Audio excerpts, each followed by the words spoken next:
It is Wednesday, the 2nd of October. We are at OX Comedy at the V Lounge in Banbury, so outside of London. This is a night that's, I think it's the opening night by a comic called Just P, who I gigged with a few months ago at One Night Only in Hitchin. Shout out Dean Harmer. Great night. He's been, I think he started like a comedy production night or a string of shows. I'm not sure if it's how regular it will be, but I think this is the opening night. I'm a bit rusty. I feel like I haven't gigged in I haven't gigged in a week. Last Wednesday was my last one, and actually I ended up switching that from doing a set to MCing to help out. And to be honest, I've had a bit of a miserable time at work lately. Hopefully they don't watch this, but it's been a bit tough. So yeah, life is getting in the way of the creative juices. So I really don't know how I'm feeling about tonight, if I'm being honest, in a lot of ways. I've not really thought much about comedy in about a week, which is a long time. I don't know if I've developed any thoughts or ideas. I've got a lot of things I need to do for my big OM show, which I'm doing at the 21st of November. If anyone wants to come out, we are doing a big show for the OM November 21st. So please come out, follow me and follow the OM page to get on that. Other than that, not much in development. So hopefully I can lean on my set, which sometimes you've got to do. Sometimes you've got to use your sets to, I don't know, to get through a gig or sort of get yourself back in the game, get you back to feeling comfortable. So yeah, I mean, I don't really know what to expect when you sort of go and do these sort of random gigs here. You never know what it is, and I think that's part of it, which is great. You know, that's part of the exciting bit, or nerve-wracking, depending on the kind of person you are. But you know, exposing yourself to environments you have no clue about, and then seeing if you can actually perform. I mean, I guess that's kind of what it is. Like, you know, just roll the ball out and start playing, and that's kind of my style. I reckon by the time I get there, I'll be grand. I've not even had my first coffee, to be fair, so that's why enthusiasm is low. But I reckon by this evening, when we get there, we should be grand. And I'm really looking forward to actually just getting on it again. I really need to start having a nice push to the end of the year. And I really need to see if I can solidify 15 minutes, because I'm starting to get a few of these now. That's the step I need to take. I want to feel confident. I saw a post for an opening 15 minutes. And, you know, I think for sometimes, a lot of people would just apply for it. I think that if they feel they've got 15 minutes, and I just lack a bit of confidence in that extra 15, if I'm being honest. 10 minutes, you know, that's what's basically served me incredibly well this year, but that extra few minutes is quite tough to garner, and I'm not one to just push myself out there if I don't feel like I'm ready. And I mean, you can only be as ready as you can be, but I mean ready enough to actually be like, all right, this is solid. But maybe I just need to start doing it more and just feel comfortable with that, really. Thinking about it out loud. I don't know. We'll see how this one goes.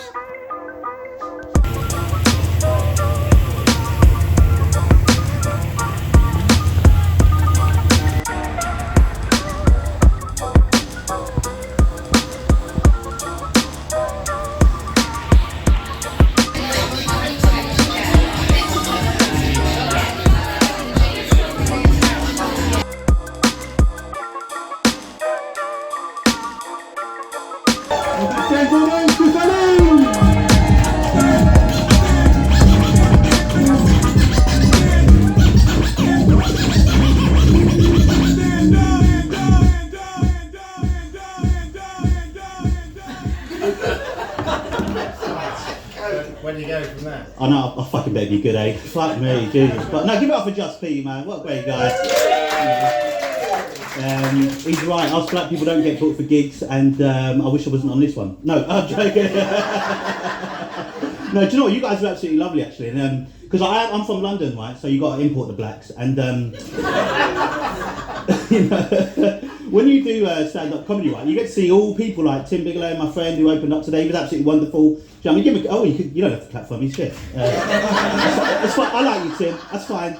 You know, and he said that thing about you know, he's the type of guy that looks like when you helps you over a fence for a festival, isn't it? So that makes Just P the person that sells you the drugs, isn't it?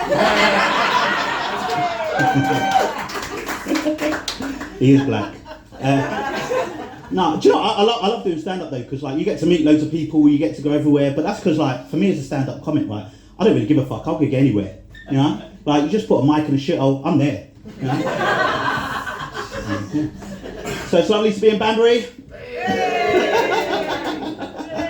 No, they said a lot of nice things, the acts that came before me, and I don't see it, but fucking came out of the train station, everything was closed. I know, why are you booing me? Boo you! You know what I mean? I came from London, you know what I mean? Where there's other people, I just see cars out there. What the fuck? We're not that far outside London, are we? Before I start, actually, I just want to say, because I feel like we've lost a lot of people in the last few weeks, isn't it? You know, Maggie Smith, we lost James L. Jones. You know James L. Jones? Yeah, Darth Vader. Yeah, great. Well, thank you for Darth Vader, he said. He's just trending on punchline. Great. No, it's true though, isn't it? Do you know, what was your name, sir? Simon. Simon. I met Simon in the toilets and he said, oh yeah, I really want to do stand-up. Today's not the day. I might be quiet. No, Good look at it, yeah. Yeah, it's like a penis but smaller.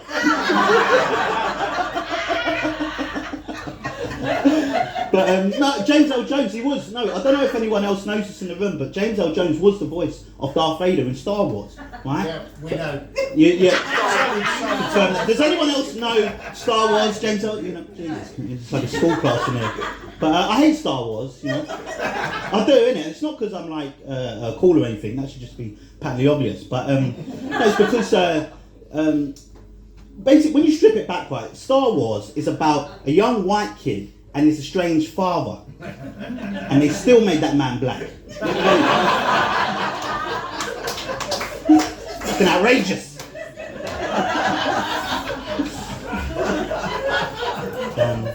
But actually, something about me is I work for the NHS. Yay! That was a lie. You fucking idiots. I needed a strong start, you know what I mean? But no, I actually I recently got a new job. So you know, I've got 4 now. So comedy does not pay. Or crime. Yeah, so that is a story for another day. It's November 17th. It's my court date. But I moved in my girlfriend last year, right? And when I got this new job, it's an office job, and I realised like there's like a lot of similarities which I don't like. You know, I don't get my freedoms anymore. You know, like when you just can't do the things you want to do, right? But it's so much fun when they go away. You know, like when my manager goes away, I can do whatever I like. You know, come in late, leave early. You know, steal things. You know, whatever you want, right? And it's the same thing when your girlfriend goes away. Do you know what I mean? You can do whatever you want. You know, yeah. You know, you can watch what you want, eat what you want. You know, masturbate. That's why he's so happy. The thing is though, like the last time my girlfriend went away, right? It'd been a while, so I was like, as soon as she went out the door, I was on it. Do you know what I mean? Bed, phone, moisturiser, game on.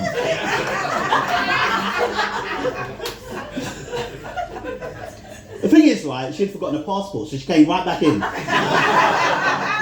And you know, she was fuming. She was angry. She thought I wasn't committed to the relationship. She almost wanted to break it off with me. Yeah. My manager at work, same exact issue. I feel like too many people here have wanked at work. They were like, that's too close to home. Fucking hell, Jesus Christ. But I grew up a fat kid. Now I'm a fat adult. I'll be honest, I did not see that coming. Like when you're a fat kid, right? You'll get this, Simon. When you're a fat kid. Yeah, he was a fat kid, and now you're a fat adult. It's like when you're a fat kid, right? All people tell you is that you'll grow out of it. No. Do you know what I mean? I know, fuck off. Like grow out of it. I grew around it. You know what I mean? And like when I tell people how much I weigh, they're like, "Oh, you hold it well, Chris." What's that supposed to mean? That's something you tell a camel. You know what I mean? I'm not a human being. But like when I tell people I'm fat, they're always like denying it. You know what I mean? They're like acting like I'm lying and shit. Like I don't want to ask Simon. So do you think I'm fat? I don't. That's disappointing. Why you just deny my existence right now? Like, because I think that's the worst level of fat to be. When no one notices. Do you know what I mean? It's absolutely ridiculous. Like, the thing is, right, I know I'm fat because of the BMI scale. You know what I mean? The body mass index. Because according to the body mass index, I'm clinically obese. Right? I mean, like, if I'm not fat, then at least I'm short for my weight. Do you know what I mean? It's just one or the other. But I just think people are just nice these days, innit? They don't want to tell people things like, you know, like, do you know who Joe Wicks is? Yeah, Joe Wicks. Like, for those that don't know Joe Wicks, right? Joe Wicks was this guy who got famous during the pandemic, right? For putting videos out online to our young kids of this nation how to get fit, healthy, and speak English poorly, right? Do you know what? He got into some trouble recently though, because he put out this tweet, Joe Wicks, right? He put out this tweet that said, the reason why there's a rise in ADHD in young kids is because of processed food. Yeah, I mean, it's absolutely nonsense, isn't it? You know, because obviously it was the COVID vaccine. Yeah.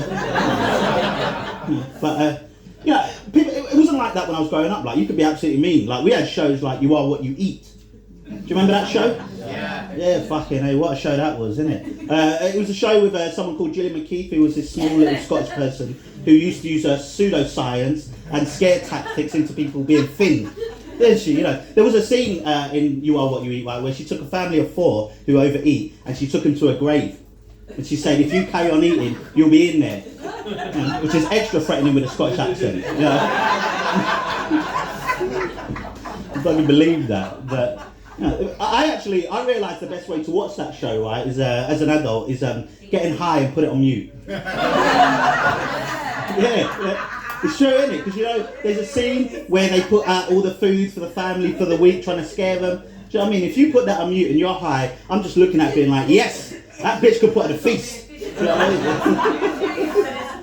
That's like, what was she about? Proper conversation. I know, a full-blown conversation. You got yourself a disco ball, put on the music and said it was a party. I'll be on. I was just about to say something. I feel like it's going to turn the room. Yeah, well, I'm going to say it anyways. I've just started, but you don't talk during the white acts. All right, you cannot bring black acts out here. Just silence. Eh? You can do. I'd rather you not, but no, it's lovely. You're fine. Where the fuck was that? Being fat again. Yeah. I don't know why people are denying me of being fat, do you know what I mean? Because it's ridiculous, you know, I want all the benefits. I've put in all the hard work, do you know what I mean? But I just feel like, you know, like obesity is a disability these days. Mine's just one you can't see, do you know what I mean? It's inside. I mean, it's intestinal fat, you know? But I want all the benefits, you know what I mean? Like, you know, because it's a disability now, you get priority seats from the train. You know, and the thing is, like, I feel like when I go on the train, I see someone sit there, I feel like I'm an old woman, pregnant woman who's missing her bag. You know what I mean? I just stand there, just waiting and rubbing my belly, just hoping they'll move. You know. You know, I don't know. You know, it's not like I'm trying to get into the Paralympics or something. Do you know what I mean? I don't know why it's so confusing. No, well, I will go there because I've started. I have to. I can't reject now. Everyone wants to know what I'm talking about Paralympics. Am I an arsehole or am I just funny? No, because like you couldn't get away with that at the Paralympics, right? You couldn't though, because like imagine you went there with like some nonsense argument about your disability, innit? Like imagine I just went up to the Paralympics. I'm like, yeah, my name's Chris. I'm here to compete for 100 metres. You know, I'm like, who are you representing? Great Britain. Yes. What's your disability? Seasonal depression. That's why I'm at the Summer Olympics. You know. Have we got any football fans in the house? Yeah. Yes, who do you support? Wolves. I'm an Arsenal fan, so I thought you were going to say Spurs, but that's fine. You know, being absolutely irrelevant is good with me. No, but I'm a big football fan, mate. Big football fan, you know. Trying to become a medium-sized football fan, you know. But Who do you support? Arsenal. I just said it. You just blinded my beauty. Or hate, I don't know what it is. I don't know if you heard about this, right, though. The Premier League recently released this list of the most influential black people in football, right? So, you know, really good stuff. So players like Marcus Rashford, Bukayo Saka, and the other one that missed. You know? Guess what they called it? They called it the blacklist. I know, I didn't even make that up. You know, the thing is, right, do you know what? The fact that it's offensive isn't my problem. I just think it lacks creativity. Like, what are these idiots going to come up with next? The most influential Slovakians in football and call it the checklist? You lot are really fun. I'm loving this. It's great. I get it, like, you're trying to recognise black people, you know, but the thing is, like, calling a list of black excellence a blacklist is almost as bad as putting an all-black political party together and calling that party slave labour. Hey, that's a good fucking joke. I'm not nod. She's like, nah. Yeah. They took a moon up, I ain't have it. You want that, miss? No.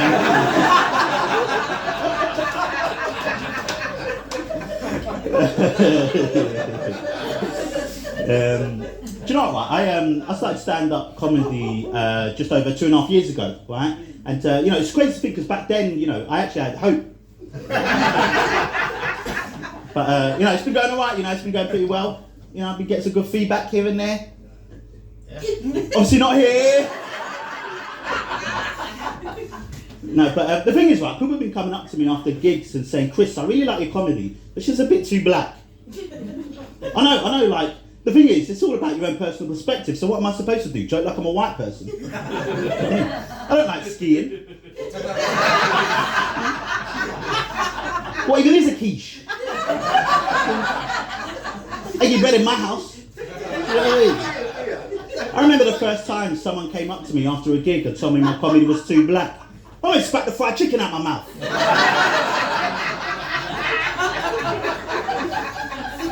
Too black. Yeah. Do you know what? You guys have been absolutely wonderful.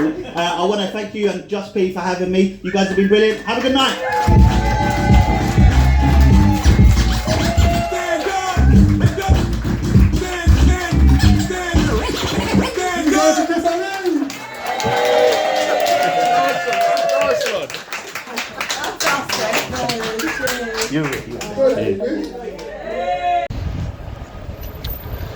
So that was a good one for me, if I may say so myself. Sounds a bit arrogant. Is that yogurt? Or is that I haven't even had milk. I'm just getting grey. I don't think my 26 to 30 rail card is going to carry anymore. I need to start taking these greys out. Don't watch this TFL. Yeah, I'm just so, do you know, it's just such a great feeling to feel like you've done so well, for me anyway, in a room of that size in the middle of nowhere. I mean, it weren't in the middle of nowhere. Banbury seemed like it was a little bit built up, but not much going on there. But like, there was 20 something people in that room, and I swear to God, like, you know, I've performed in front of a few hundred people on a few occasions, and I've done, you know, pretty good. And I don't know, I just get, when it's like a room of like 20 something and or even less, and it's really small and intimate, and to do well in those rooms, I don't know, I just feel so much more happy at times with that, because I think it can be perceived as being a bit easier when there's a lot of people, and on occasions it is, but really it's just down to the people that's there. And then when you've got like a room of like 20 people who are just absolutely there for a laugh, it just makes it so much better, because then I just, you know, I'm like right there with people. I feel like I'm like the funny guy in the room again, you know. Back when I used to, you know, go out and drink and socialise, I like to think I was the type of guy that kind of, you know, was the life and soul of the party on occasions and had people around and laughing. And for me, it kind of just reminds me of that.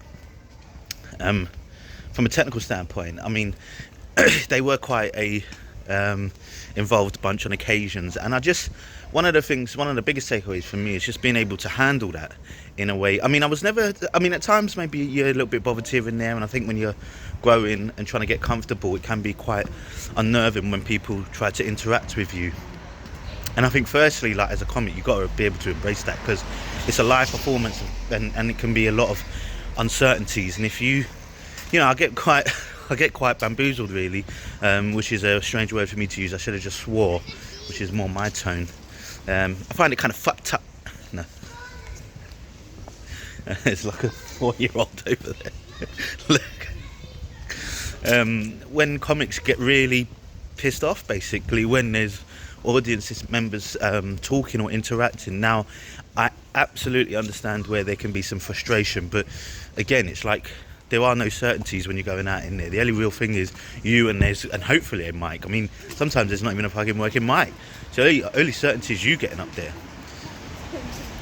And to then go and be able to not be sort of turred by people talking, and then being able to respond in a way that kind of, you get a sense of the room, a sense of the people, and sort of come in with my jabs and obviously, Mickey taking and stuff like that, and to have the room still and help that elevate my set. I mean, to be able to get to a place like that in a room of like 20 people and then literally right at your crotch, I'm just over the moon. I've watched it like 5 times, 6 times. Some people say they don't like watching themselves. It's a good set, but I'm watching that shit loads. Don't hate me, you know what I mean? Why would I not? Because especially if there's things to learn. I mean, there's a couple punchlines in there which I'm like, all right, more things to work with and work on. But I'm just, happy with that one. Over the moon, tired as fuck. And we are on to the next one.